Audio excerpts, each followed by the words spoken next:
Boa noite a todos. Esse tema, ele é extremamente belo, instigante e por algumas várias vezes em que eu tive oportunidade de abrir o assunto, não só em casas espíritas, mas inclusive também com pessoas de outras formações religiosas ou até pessoas que não têm uma crença definida, a gente sente que a beleza do tema está exatamente na praticidade em se tentar entender por que vias o ser humano tem desvios, transtornos, geralmente entendidos como emocionais, como psicológicos, mas que, de uma forma bem clara, tem raízes na química do nosso organismo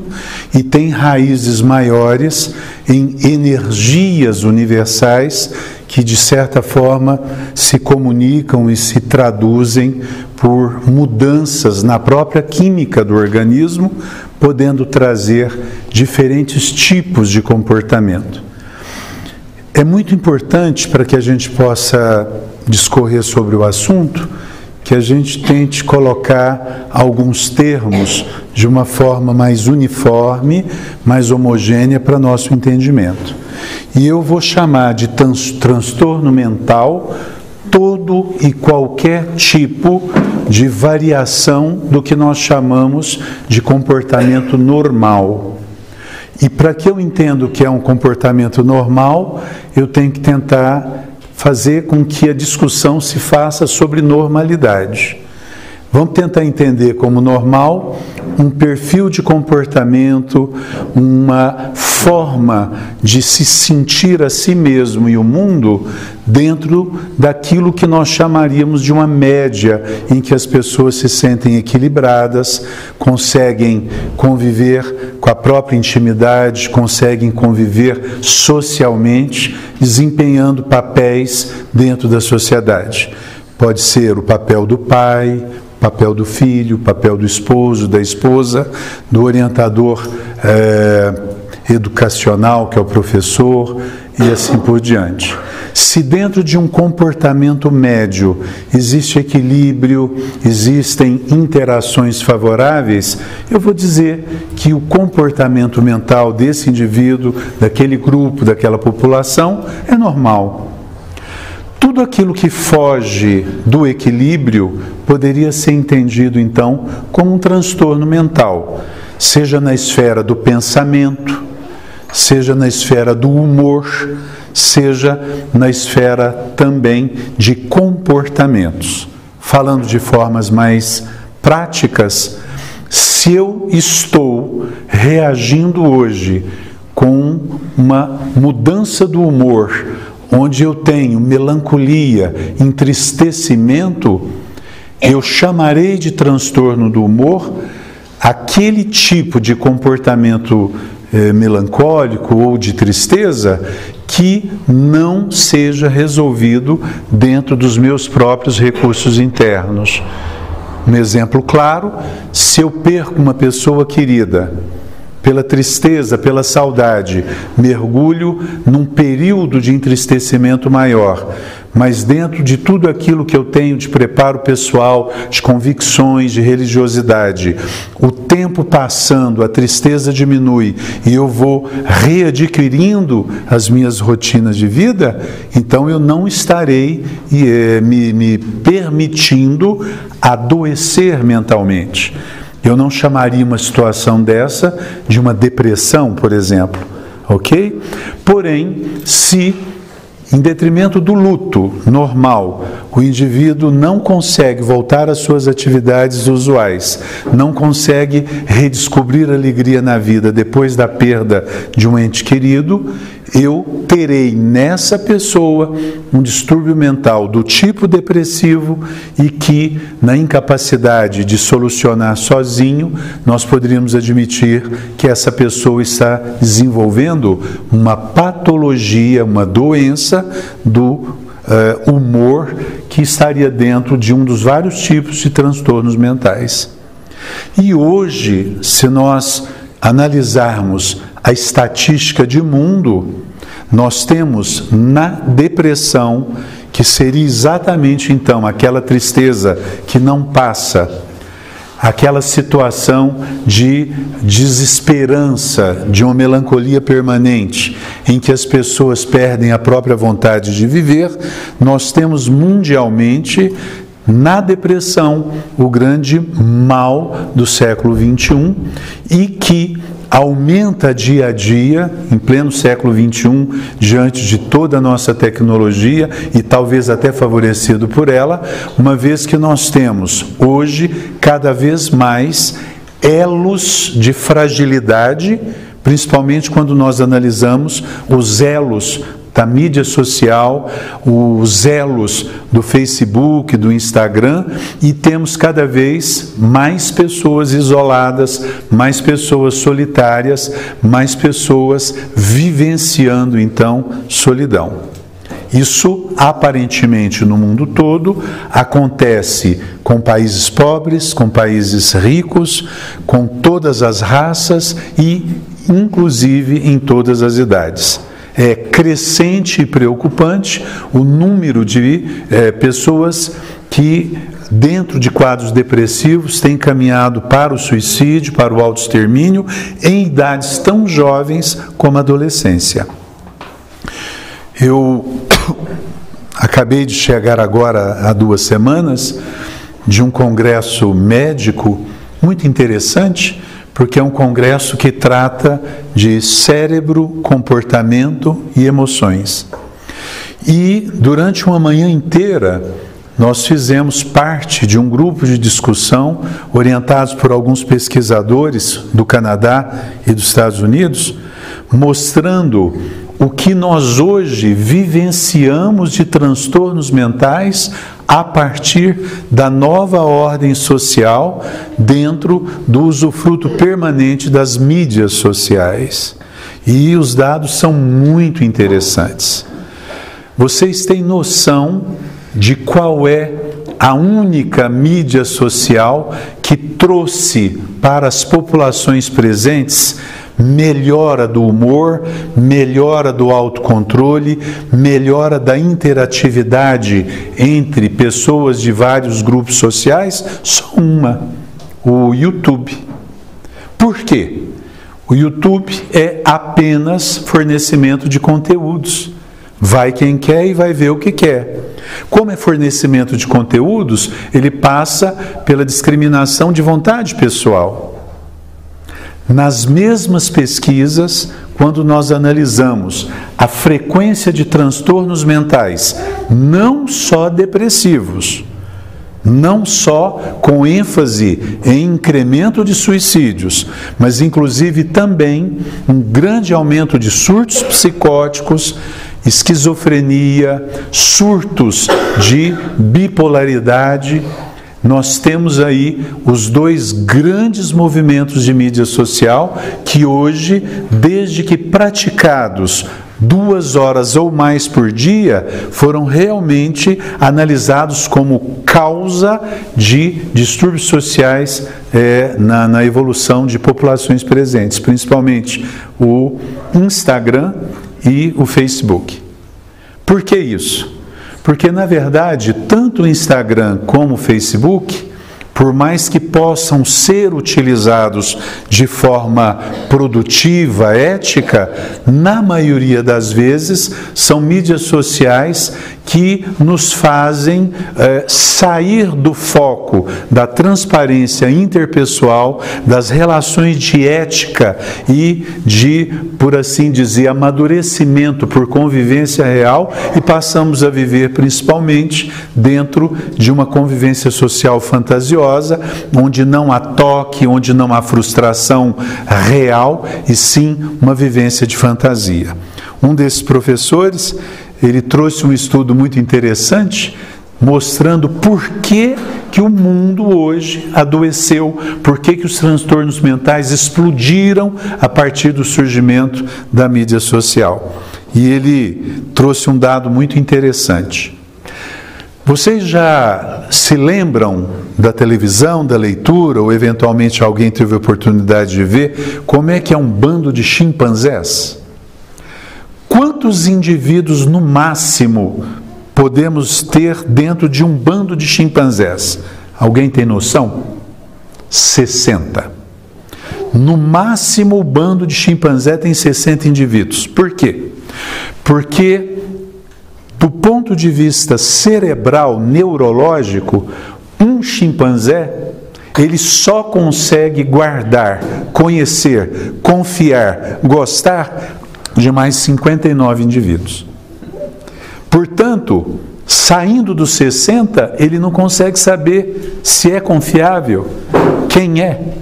O ser humano tem estrutura cerebral, mental, para confiar, gostar e conhecer de 150 pessoas, no máximo. Tudo aquilo que foge de 150, nós não dominamos. E o que dizer, então, de alguém que diz, eu tenho 1000 amigos no Facebook, eu tenho 5.000 amigos no Instagram, no Facebook. Compreendem? Nós estaremos, então, tentando justificar todo o empobrecimento das relações interpessoais, do choro, do abraço, da alegria, do compartilhamento de sucesso, de insucesso, por uma fantasia em que eu me sinto amigo de pessoas que, na verdade, se eu cair doente, não querem nem saber. Ninguém vai se deslocar, né, de locais distantes de comunicação de mídia social para estarem corpo a corpo me ajudando na minha doença presente. Os transtornos do humor ou transtornos mentais que também existem podem ser transtornos de pensamento. O ser humano, ele pode ter, por razões quaisquer, falhas na lógica do pensamento e, acreditando em pensamentos fantásticos, fantasiosos, nós temos então, quando isso é persistente, os chamados surtos psicóticos. O surto psicótico tradicional, ele é mais percebido nas pessoas ou nos pacientes que têm deformidades na química cerebral e que se manifestam essas alterações por uma perda do senso de realidade. Ou seja, o pensamento de um esquizofrênico, o pensamento de um psicótico, ele está fora da realidade. Ele não é concatenado com conveniências sociais, com conveniências de tempo, e, portanto, eu posso, num surto psicótico, pensar que eu sou Jesus Cristo, que eu sou o diabo, eu posso pensar que eu sou um animal. Eu posso, logicamente, dentro da minha fantasia, dentro da minha psicose, edificar ações, interpretações e, o que é pior, convivências fantásticas, fantasiosas, que podem colocar em risco não só a minha integridade pessoal, mas eventualmente também a própria integridade, a própria vida de outras pessoas. Para algum de vocês aqui, independente de vivência profissional, que tem conhecimento de amigos, de vizinhos ou mesmo parentes que têm, por exemplo, surtos psicóticos, nós temos situações em que pode haver agressão física, pode haver, nos delírios e alucinações, situações de grande constrangimento. Ok? Por último, eu não posso deixar de citar também, dentro de transtornos mentais, os distúrbios de comportamento, em que tanto podem ser motivados pelos próprios pensamentos desajustados, pelo próprio humor desajustado, mas nós podemos ter, dentro de extremos de distúrbios de comportamento, pegando, por exemplo, o gatilho da depressão, o próprio suicídio, o próprio autoextermínio. Quando nós analisamos o porquê de tanta diversidade de transtornos mentais, nós temos explicações do ponto de vista físico, nós temos explicações do ponto de vista químico e parte parte importante de todos os pacientes estudados ficam sem explicação quando essa explicação se restringe a uma visão física, uma visão fisiológica, uma visão cartesiana da causa desses transtornos mentais. Para que nós possamos ter um raciocínio de entendimento, eu vou dividir então os transtornos mentais de uma forma bem didática. Eu posso ter um transtorno mental passageiro e eu posso ter um transtorno mental permanente. Um transtorno mental passageiro, ele pode ser, por exemplo, desencadeado por situações passageiras, transitórias. Exemplo, por situações quaisquer, eu posso ter uma exposição à bebida alcoólica e vai, logicamente, transformar o meu senso de conveniência, de sociabilização, e, alcoolizado, eu posso ter distúrbios do comportamento. Eu posso ter distúrbios mentais temporários e passageiros, quando, por exemplo, como citei nos quadros de depressão, eu tenho uma perda bastante importante de grande significado afetivo. Eu vou até pegar esse exemplo para estender para a compreensão daquilo que é permanente. Se eu tiver 100 mães que assistam o assassinato dos seus 100 filhos, eu não terei necessariamente 100 mães deprimidas. Eu não terei necessariamente 100 mães suicidas. Eu terei certamente 100 mães com transtornos mentais do humor, como melancolia, tristeza, desespero. E eu vou ter ao longo do tempo evoluções diferentes entre diferentes pessoas. E essas diferenças poderão ter uma base genética. Algumas pessoas já nascem com uma estrutura mental mais resiliente, de maior força e poder de superação.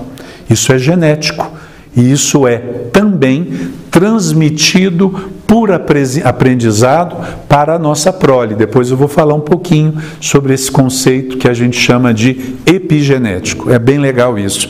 E é aí, na epigenética, que nós temos hoje estudos muito interessantes dos elos da espiritualidade e as transformações de comportamento que podem ser passadas adiante para os nossos descendentes. Nesses casos, na citação que eu dei das várias mães, eu posso ter uma evolução favorável ou desfavorável pelo perfil religioso de cada um, pelo perfil de crença. Eu posso ter evoluções favoráveis ou desfavoráveis na dependência do apoio que essas mães vão ter depois que perderam seus filhos assassinados. Todas as pessoas expostas a graves perdas e que não têm uma cadeia de proteção, de relacionamentos de suporte, certamente terão mais chance de fragilidade, de desespero e de evoluírem, por exemplo, para a depressão doença. Por mais questionável que seja, pegando esse exemplo, nós só falamos de doença depressiva depois que passa o período que nós chamamos de luto, que em média dura 6 meses.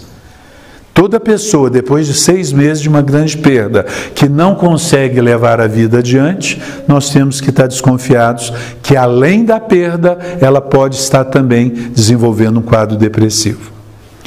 Pegando esse exemplo, então, eu quero que vocês entendam que se o meu distúrbio mental ele é passageiro e eu soube buscar soluções para o alcoolismo, para a dependência da cocaína, para a dependência da heroína, do crack, se eu soube buscar soluções para os desenlaces afetivos, para os descasamentos, para as partidas de pessoas queridas, se eu soube redescobrir um papel para a minha vida quando eu perdi o emprego e não sabia mais o que fazer, né, como sobreviver financeiramente, todas essas situações, sendo temporárias e transitórias, permitirão que o meu distúrbio mental também seja temporário, transitório.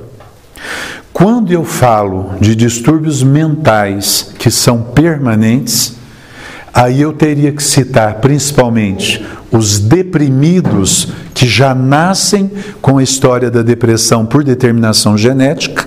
Nós chamamos esses deprimidos de deprimidos endógenos. São pessoas que geralmente têm na própria família casos mais sérios de depressão, inclusive com alguma frequência de suicidas também. Isso tem que ser muito claro. O filho de pais deprimidos tem maior chance de se tornar deprimido também, não só por vivências de aprendizado no ambiente depressivo, mas inclusive também por predisposição dos genes, dos cromossomos daquela família, tá?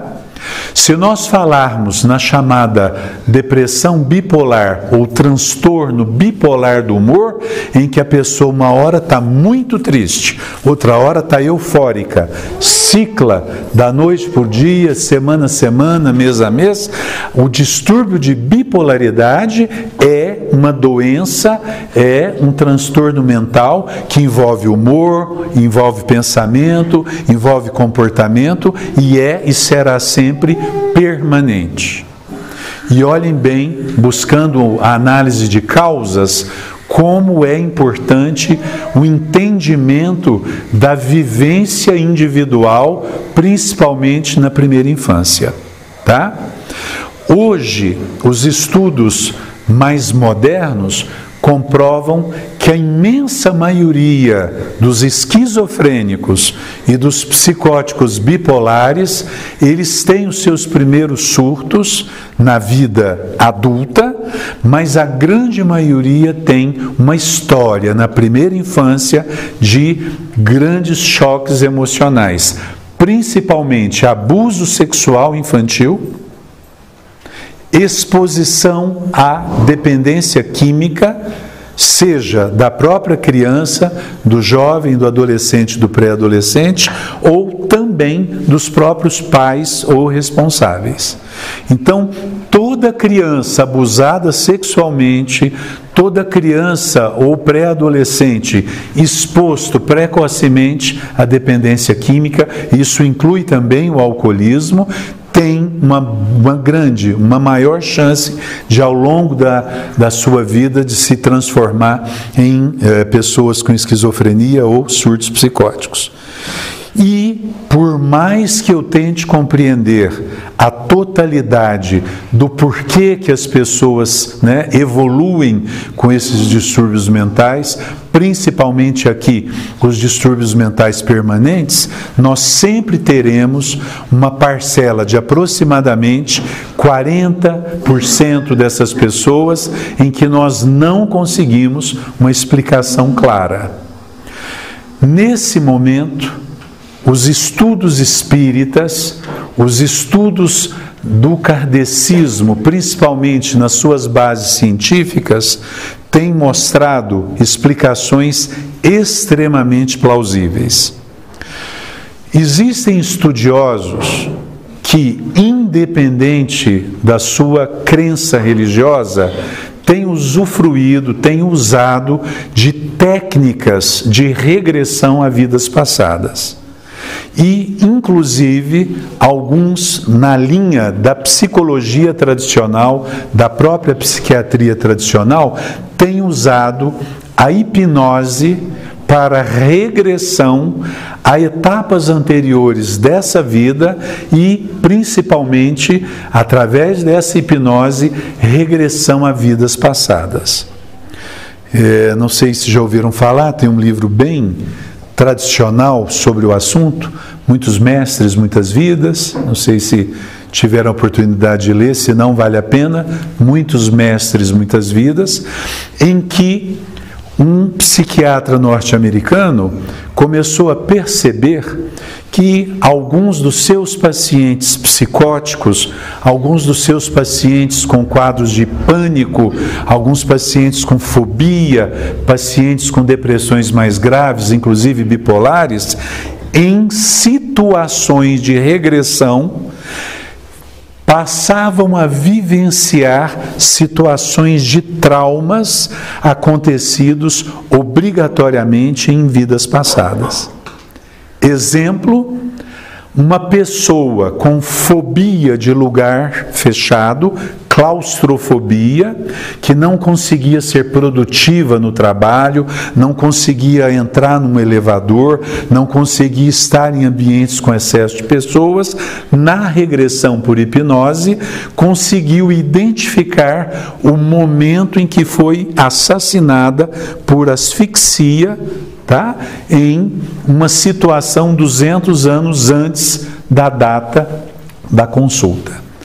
A identificação da asfixia e do momento do assassinato traz para aquele paciente a clarividência de que vivências de outras vidas marcam o nosso perispírito, marcam não só o corpo que ali sofreu um trauma, mas espiritualmente, em novas reencarnações, nós trazemos conosco tanto marcas ruins como essa do exemplo, como, graças a Deus, marcas boas que podem transformar uma série de desvios de conduta anteriores. Estudando do ponto de vista da regressão e compreendendo vivências que só podem ser explicadas em vidas passadas, de uma certa forma, confirmando a nossa crença na reencarnação, nós temos hoje uma série de trabalhos mostrando dentro da casa espírita que muitos dos transtornos mentais permanentes têm a sua origem em comportamentos patológicos de vidas passadas.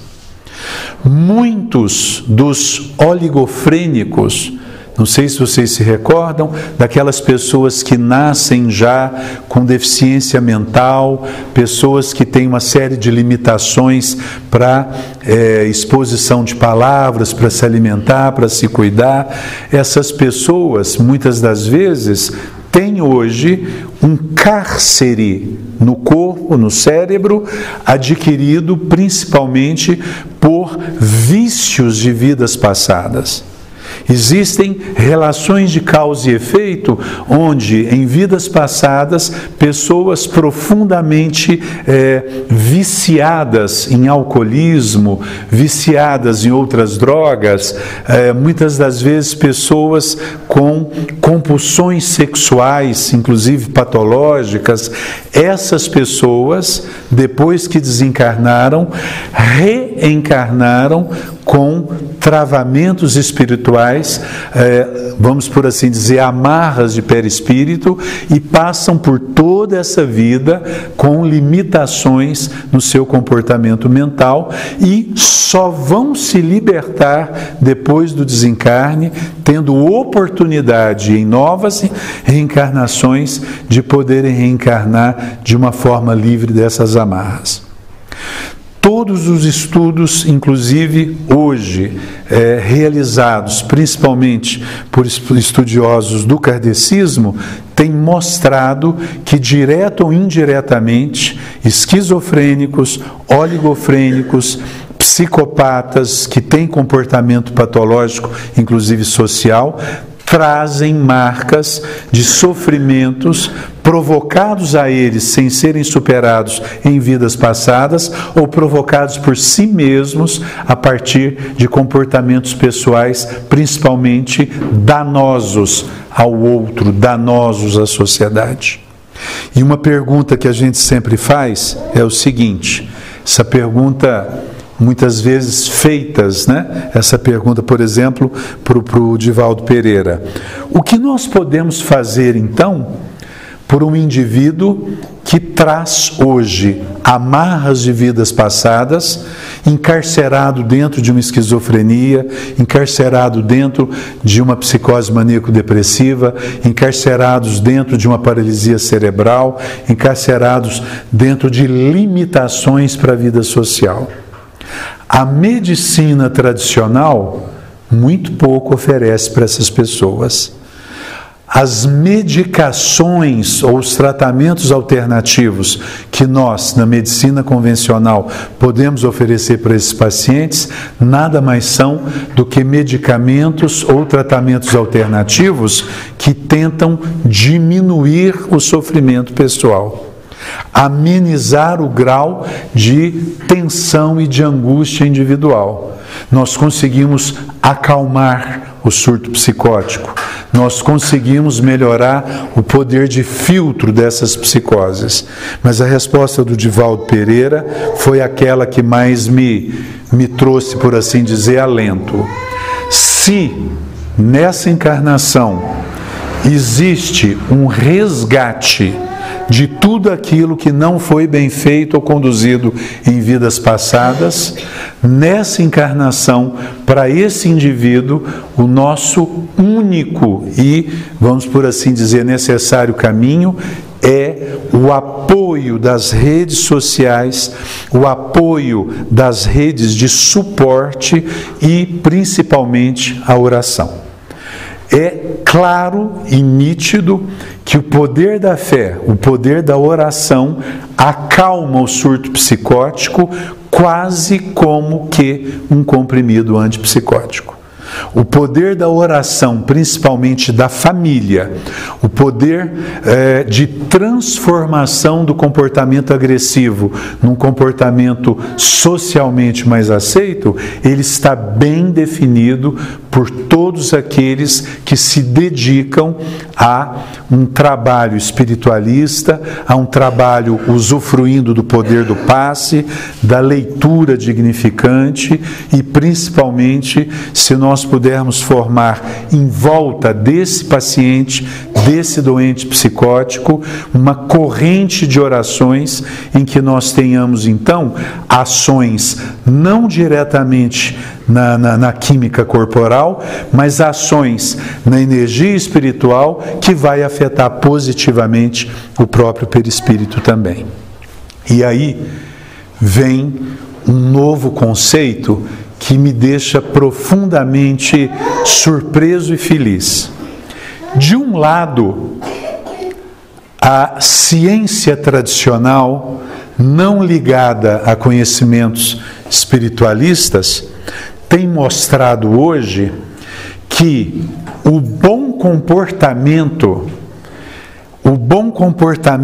alicerçado em bons propósitos, dirigidos para o bem, para a ética, para o respeito entre seres humanos, se ele é possível e aplicado e vivenciado por um indivíduo portador de distúrbios mentais, transtornos mentais permanentes, esse comportamento, desde que duradouro, ele interfere com a química do próprio organismo, e essa interferência, desde que duradoura, modifica os genes desse indivíduo, podendo modificar aquela carga genética patológica de uma esquizofrenia, de uma psicose maníaco-depressiva e de várias outras patologias.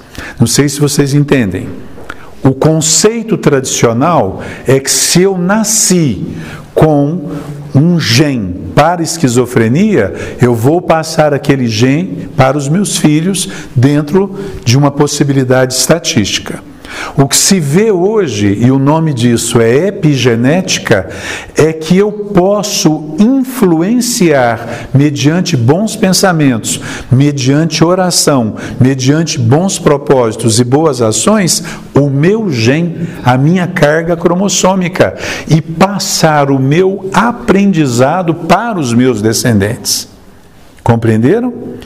E é aí que nós temos o elo maior entre a espiritualidade e o poder da fé, o poder do passe, o poder da oração, transformando o organismo aqui e agora, e mais do que isso, abrindo canais de longo prazo para que esse indivíduo possa, inclusive, estar transformando também o horizonte de possibilidades dos seus próprios filhos, netos e assim por diante, tá?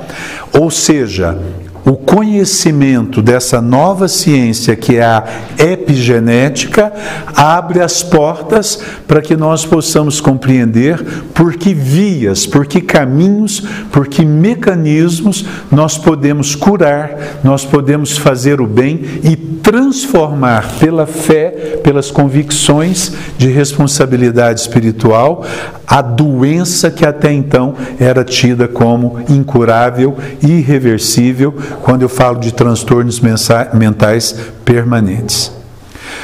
O que é mais importante e belo, então, nessa situação, é que nós somos obrigados a aceitar que não existe situação incurável, tanto na ótica individual, mas principalmente quando nós olhamos para uma ótica mais de inter-relações, uma ótica mais social entre várias pessoas.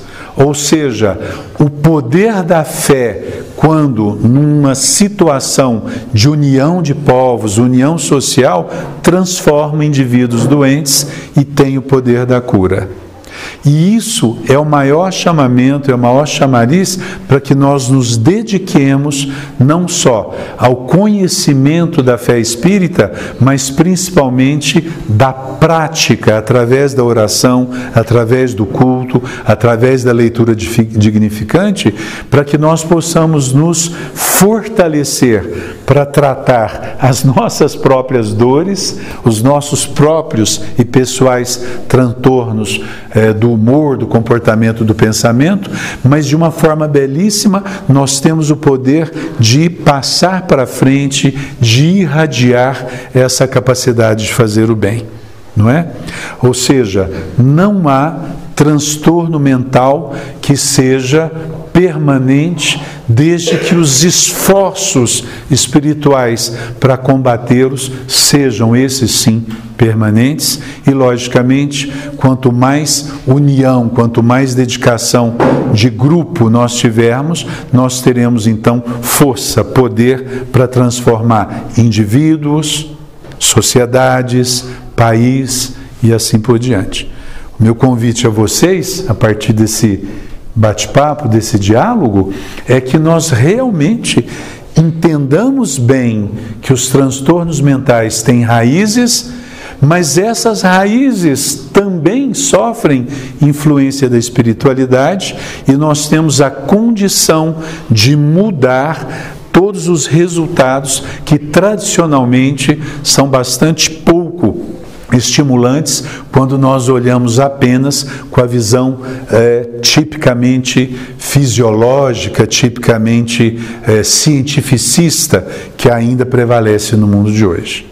Ok? Quero agradecer a paciência de vocês e temos até um tempinho para um diálogo, né? Se alguém quiser fazer alguma consideração.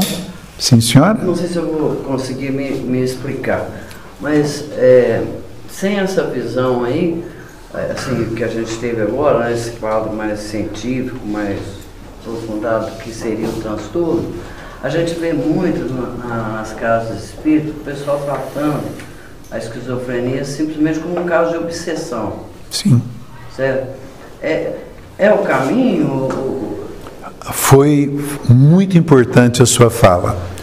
Como o tema é muito vasto, eu, logicamente, teria, sim, uma série de complementos para colocar, mas eu poderia pegar do teu exemplo para dizer o seguinte: quais são os possíveis caminhos e mecanismos pelos quais a espiritualidade, no seu sentido negativo, estaria influenciando na mente, no nosso espírito, provocando transtornos mentais. É a corrente contrária.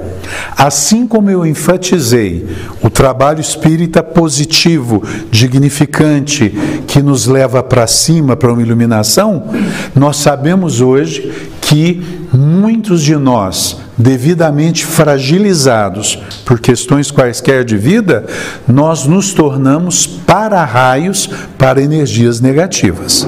E hoje, a correlação mais direta entre o psicótico, principalmente o esquizofrênico, e a espiritualidade, por assim dizer, no sentido de ter a capacidade de influenciação negativa, está ligada ao vampirismo e também aos obsediados. E essa é a justificativa pela qual o poder da fé e da oração tem valor terapêutico. Porque para obsediados, para obsessores, para o fenômeno da obsessão como um todo, o único, por assim dizer, tratamento que pode mudar a evolução dessa relação patológica é o poder da fé e da oração. Não é? O vampirismo, ele também seria, num nível de obsessão mais profundo, uma situação em que você tem transtornos psicóticos, mas que impõem um alto risco de morte para o seu organismo. Ou seja, muitas das vezes a obsessão sai, vamos por assim dizer, daquele patamar de uma condução para situações não sociais, né, de agressividade, por assim dizer, menor, mas inclusive para delírios e alucinações em que o indivíduo pode até se matar ou matar terceiros. Tá? No vampirismo isso é, por exemplo, mais intenso e mais grave. Doutor Marcos, Oi. Pode também haver a auto-obsessão, né? Sim. Que nesses casos que a pessoa traz do passado, né, as lembranças, né, de traumas ou de... Sim, são pessoas que não conseguiram, no desencarne, esquecer. São pessoas que tiveram marcas, geralmente graves e profundas, em vivências anteriores e que na nova vida, na nova reencarnação, revivem situações que não fazem parte da realidade de agora, mas o nível de sofrimento é praticamente o mesmo, né? E isso geralmente acontece quando você tem também ao seu redor espíritos facilitadores de que essas lembranças sejam mantidas, geralmente que buscam vingança, que trazem ainda uma convivência de inveja e geralmente espíritos não encarnados, né? Desencarnados que seguem conosco, geralmente gente que sofreu nas nossas mãos, né? Doutor Marcos, que bom ouvi-lo. Meu nome é Viegas. Eu quero voltar à hipnose. Quando o senhor falou do tratamento através da hipnose, da regressão, eu fico imaginando que provavelmente o condutor estaria estudando junto da família o cliente dele. Por exemplo, o meu pensamento é esse. Quando se manifestou a primeira vez? Ele era criança. Então, no processo de hipnose, ele iria trabalhar com esse limite de idade? Na verdade, existem experimentações variadas. O autor do Muitos Mestres, Muitas Vidas, Brian Weiss, ele era um terapeuta e nada crente. E o trabalho dele era um trabalho individual, só com adultos. Agora, existem vários trabalhos que também incluem gnose e crenças, em que você tem trabalhos com crianças envolvendo necessariamente pai e mãe, famílias, para tentar entender alguns comportamentos. Todos vocês, pais e mães, né, sabem lembrar de situações dos filhos que choram e choram e choram, e a gente gás, fome, põe para mamar e chora, chora, chora.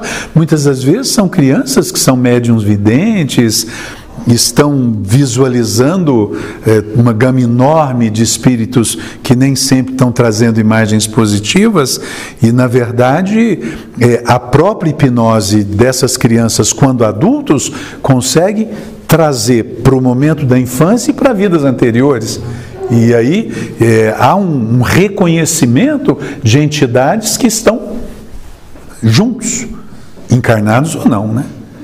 É muito comum o irmão algoz que encarna junto e que é um obsessor. Muito comum, né? Tá?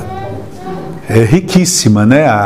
Vamos dizer, a gama de possibilidades, desde que a gente admita que o poder da energia mental e da fé, tanto para o bem como para o contrário, né, são absolutamente presentes nas nossas vidas de forma eterna. E a gente tem que saber, conhecer um pouquinho desse poder, dessa energia, para que a gente possa tentar canalizar para o bem. Isso é bem natureza, né? O pior veneno, devidamente usado, é o melhor dos medicamentos. Não é? Alguém mais? Laurence? Quero fazer uma pergunta. O sonambulismo pode ser um transtorno mental? Existem muitas causas de sonambulismo, muitas. As principais causas de sonambulismo, vocês lembram o comportamento do sonâmbulo? Ele dorme e ele faz uma série de sequências de atos sociais. Ele sai da cama, ele vai na cozinha, ele faz comida, dormindo.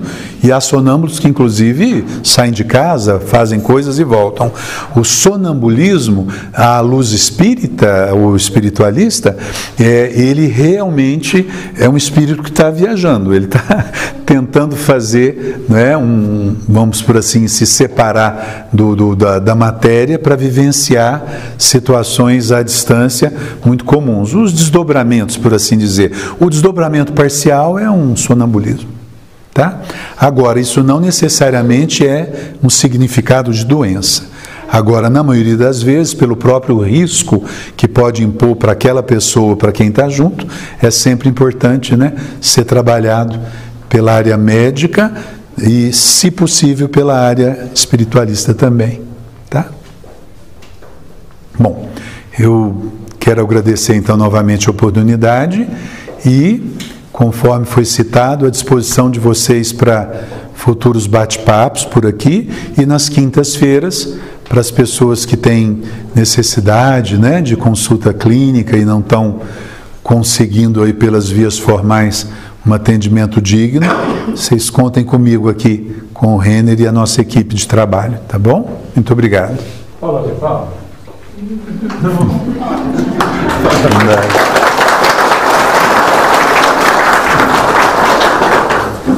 Aquela expressão de carinho.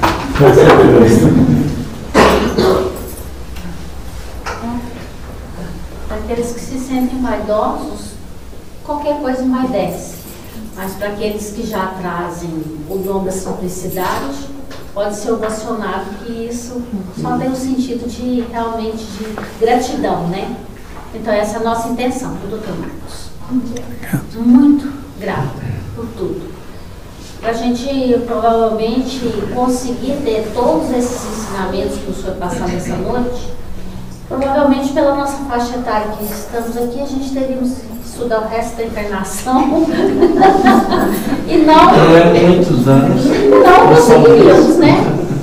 Mas a gente tem amigos, né, que estudam e fazem isso por nós e nos trazem assim, de bandeja, né? Com muito amor.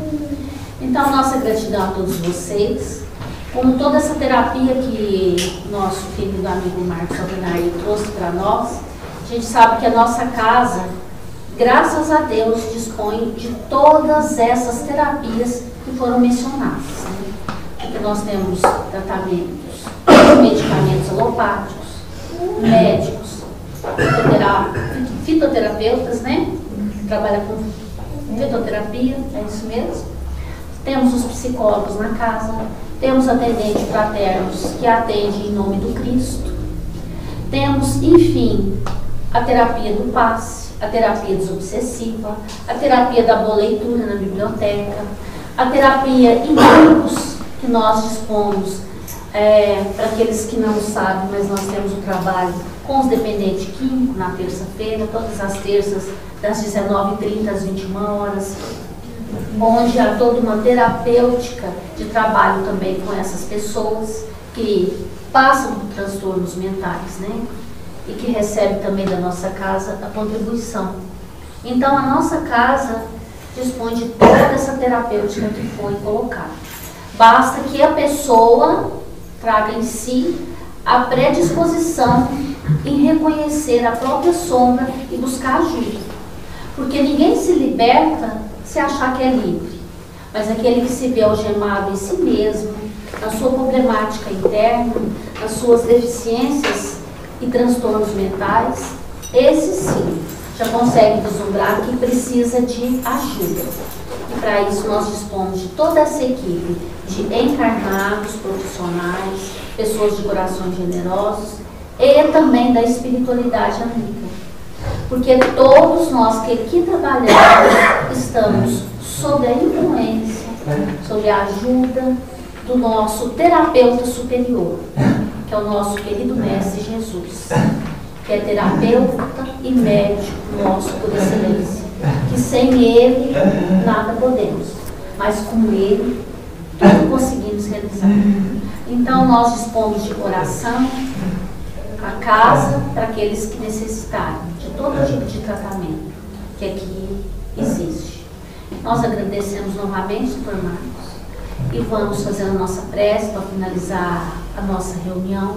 Aqueles que desejarem tomar o passe, após a prece, os médicos estarão ali para poder colaborar com a espiritualidade amiga.